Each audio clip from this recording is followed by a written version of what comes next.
大家好，全世界使用中文的朋友们，大家好。今天是2020年10月27日中午，来读几个世界新闻。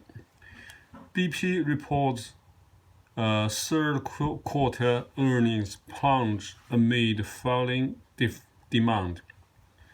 London BP PLC says third quarter earnings plunged 97% as the COVID-19 pandemic reduced energy prices and demand. The London-based oil company said Tuesday that profits, excluding one-time items and changes in the value of inventories, dropped to $86 million from $2.25 billion in the same period last year.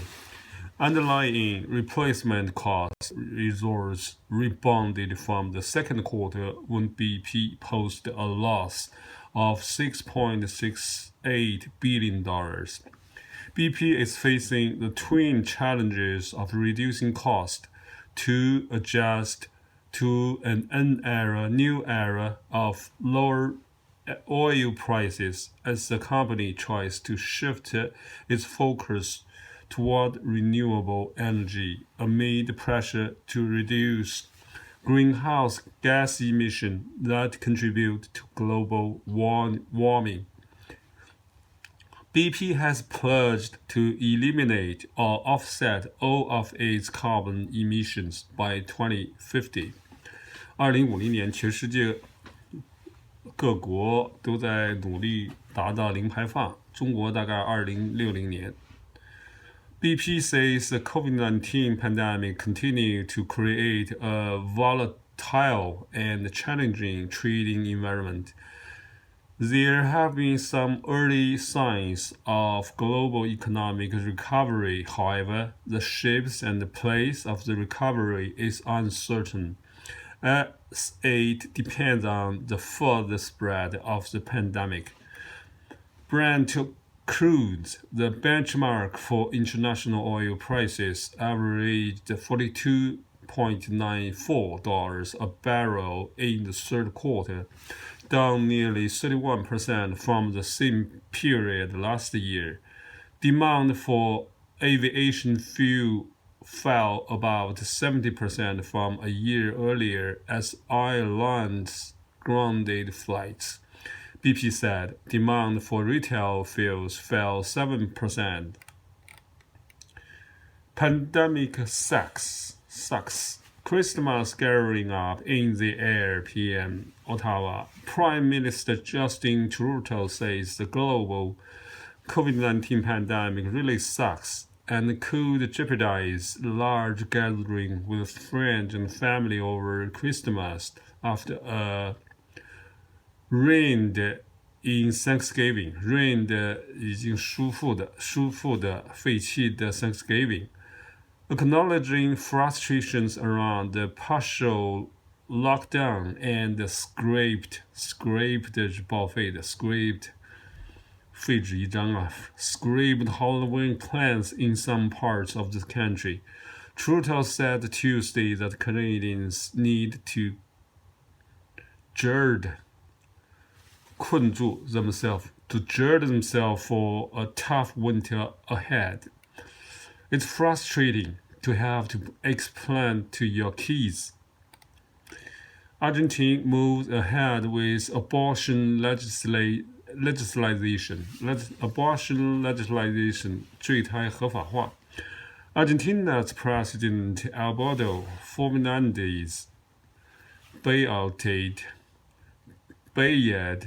the pro-choice movement on Tuesday by confirming he would deliver on his campaign promise to legalize abortion. Fernandez promised in March to present a new bill to legalize abortion, but was put on hold when the country went into lockdown over the coronavirus. Corrections watchdog urge moratorium 暂停 moratorium on doctor-assisted deaths. Canada's prison ombudsman says Ottawa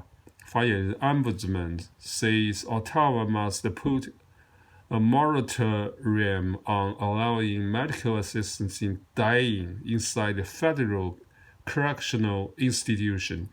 No matter the circumstances, federal correctional investigator Evan Zaj says there are 3 known cases of doctor-assisted death in federal prisons, and each raises questions around consent, choice, and dignity.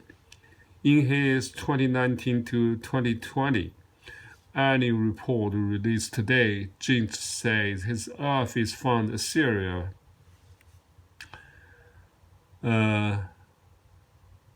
A Vancouver Island man is facing charge after choosing a poor time and place to let his creative impulses flow.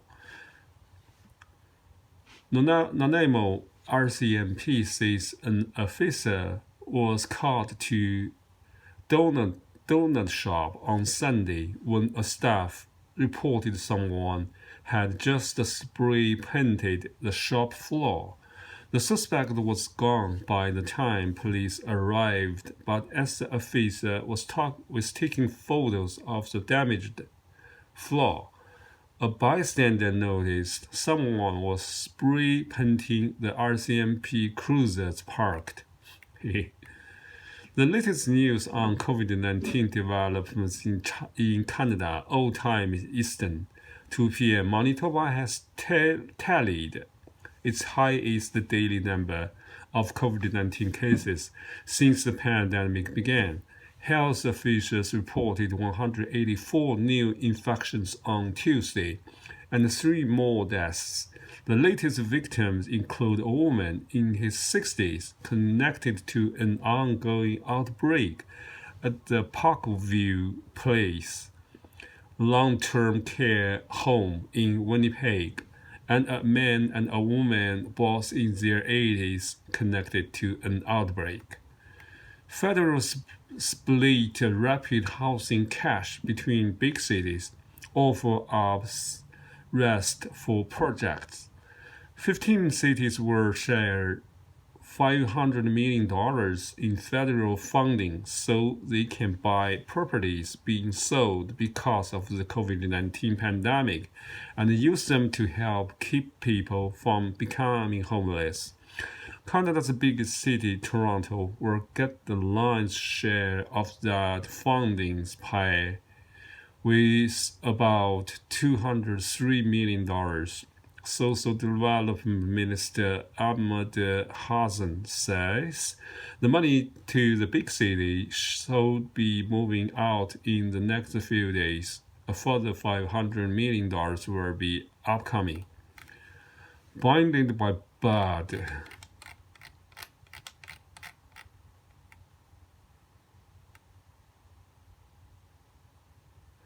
The United States voiced hope Tuesday that NATO allies France and Turkey would cease tensions that have soared in a roar over the freedom to mock religion.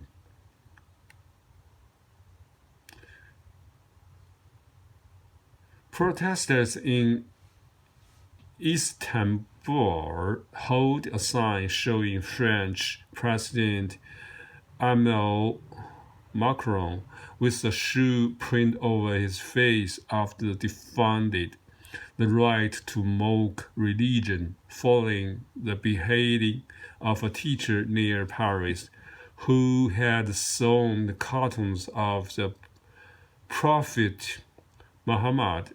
The United States strongly believes that unnecessary alliances in fighting only serves our adversaries.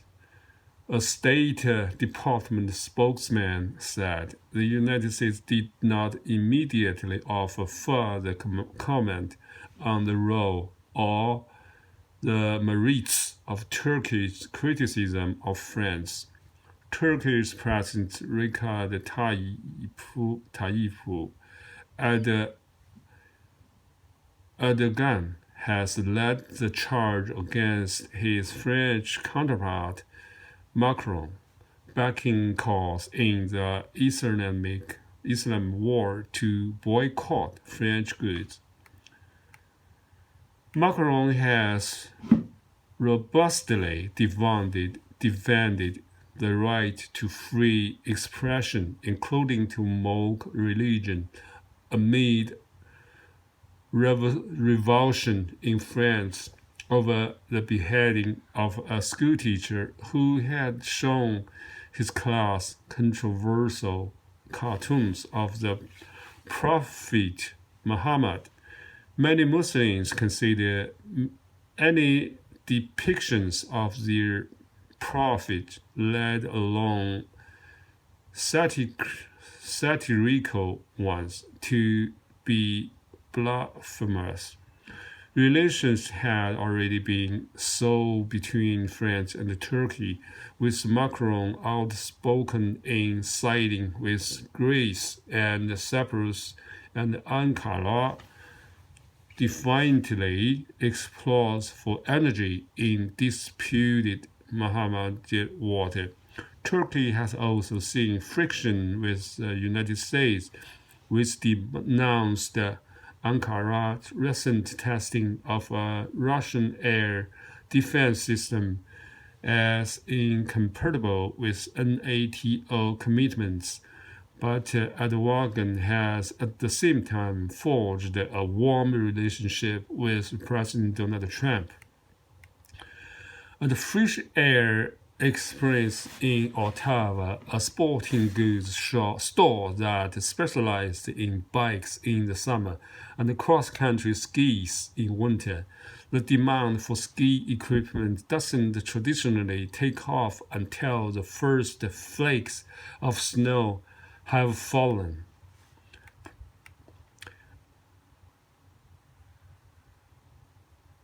But business is already booming, months ahead of schedule.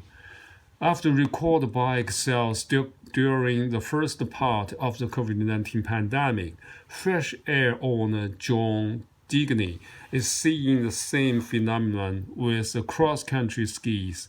His booking appointment for in-store shopping up to 3 weeks in advance.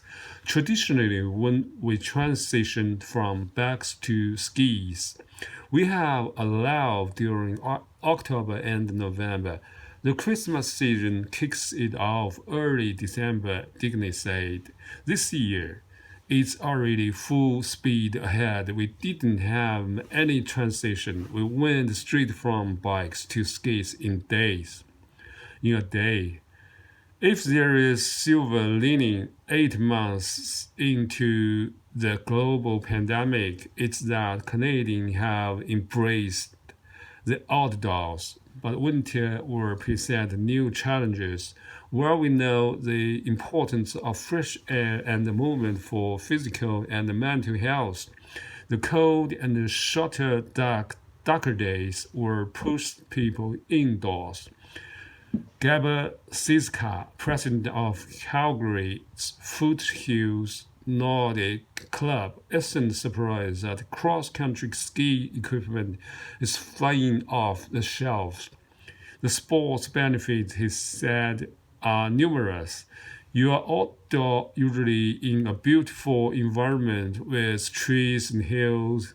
Humans need to connect with nature, he said, and you don't need to be in close contact with anyone. And you can still go for ski and have a conversation with someone. It's just a fantastic feeling to go and ski quietly, with decent space through the woods. After seeing parks crowded with summer hikers, Sisanka hopes there is infrastructure to handle a potential influx. Do we have enough parking spaces, toilets, and trails that are groomed or maintained? He said. That's a challenge. Across the country, federal and municipal governments are still hammered out winter plans. The City of Toronto's active TO program of road closure was extended into October because of its popularity. Now Toronto will switch gears to promote its toboggan hill, snowshoeing trails, and the city's 50-plus outdoor ice rinks. Embrace fall, embrace winter, said Horain Day Tong, Toronto's Director of Community Recreation. There's so many great things to explore outdoors in Toronto, so it's a chance to really connect with nature this fall and winter, and try some outdoor sports and outdoor activities that you have never done before. Precautionary measures are around issues like skate rentals at the popular Nelson Phillips Square rink are still being ironed out.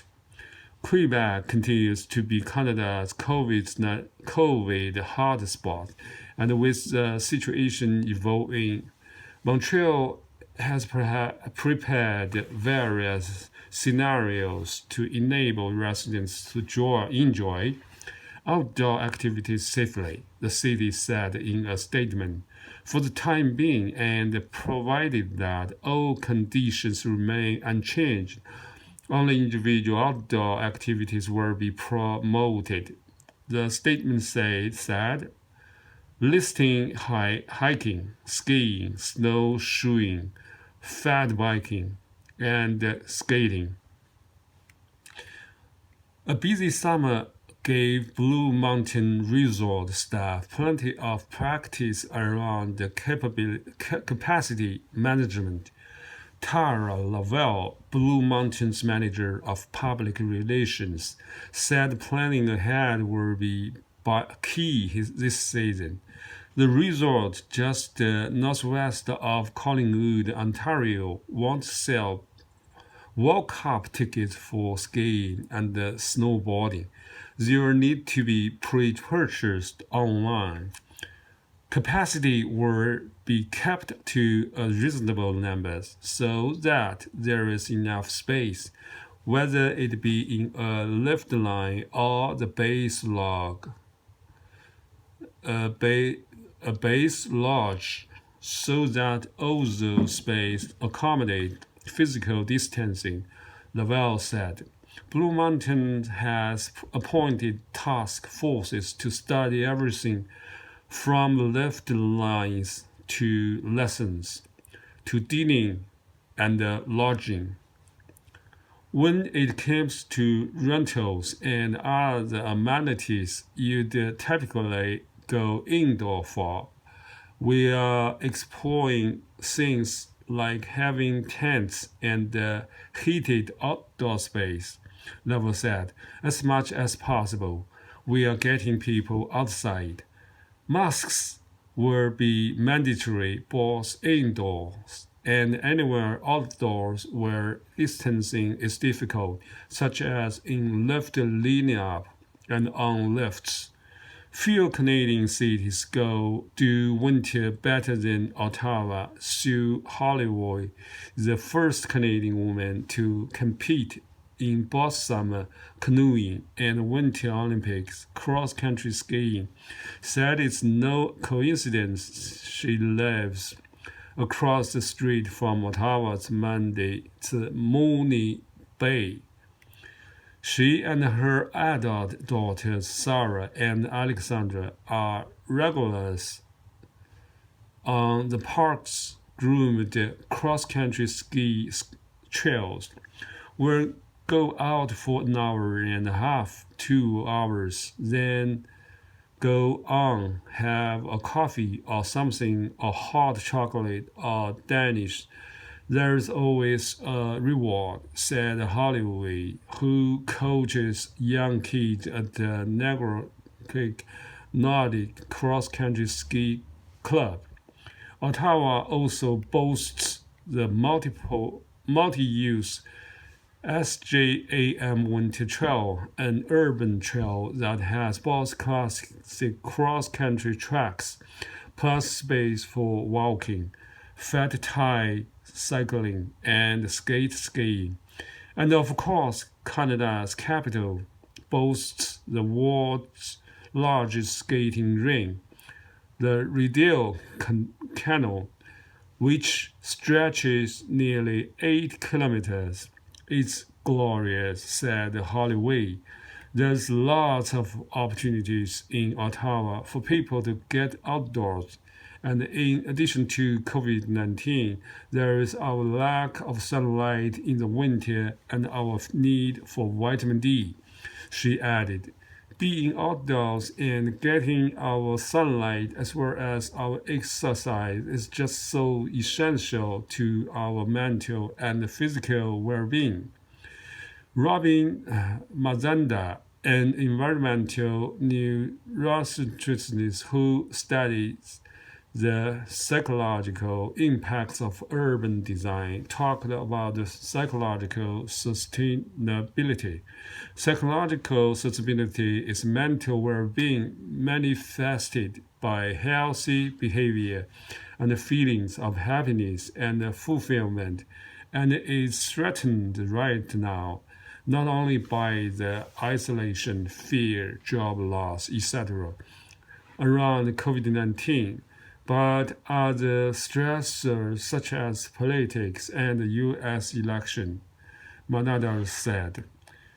Then you've got winter and people's perception of the winter time as being not a nice time of the year, he said.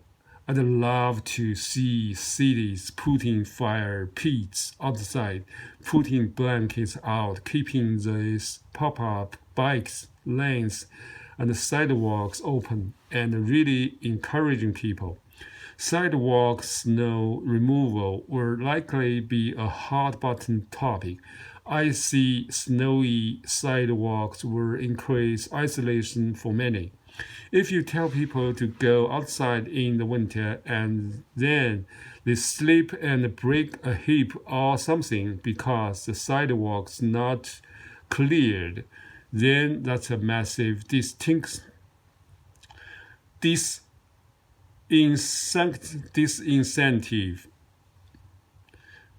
Manzanda said.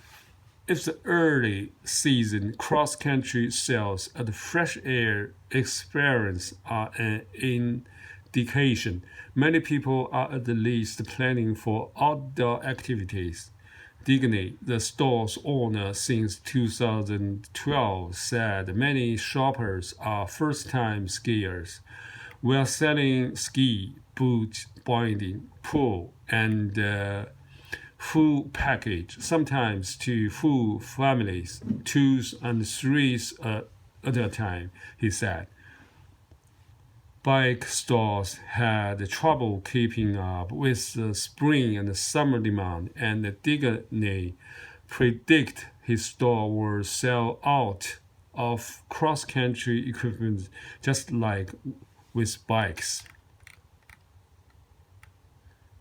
Advanced Micro Device is buying Xilinx for $35 billion in an all-stock deal that will combine the two Silicon Valley chip makers and accelerate an already rapid-fire pace of mergers and buyouts in the industry. The deal announced Tuesday puts AMD in a place it wants to be, competing more fiercely with Intel and at a time when a global pandemic is driving demand for tech ever higher. More Zoom meetings, more orders online, and more upgrades for companies trying to meet new demands of millions. Staying at home has led to a seemingly insatiable appetite for computer chips. Joining together with AMD will help accelerate growth in our data center business and enable us to pursue a broader customer base across more markets, Cynic CEO Victor Pan said in a prepared statement Tuesday. AMD and Cynic is a huge tie-up in a season of massive buyouts for the semiconductor industry. Just last month, Nvidia said it would buy ARM Holding for up to $40 billion and set up an artificial intelligence research center in Cambridge, England, where ARM is headquartered. In July, Maximum Integrated Products was snapped up by Analog Devices for more than $20 billion. Cynic stockholders will receive 1.7 shares of AMD stock for each Cynic share they hold, or approximately $143 per share of Cynic stock.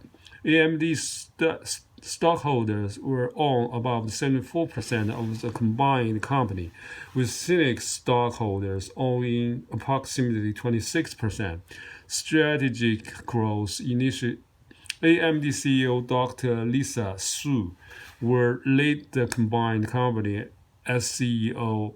Pan will join AMD as president, responsible for the Cynic's business and strategic growth initiatives. At least two Cynic's directors will join the AMD's board. The deal is expected to close by the end of next year, but still needs approval from regulators and shareholders of both companies. Shares of Cynic's jumped 10% Tuesday, while AMD stock slipped about 2%.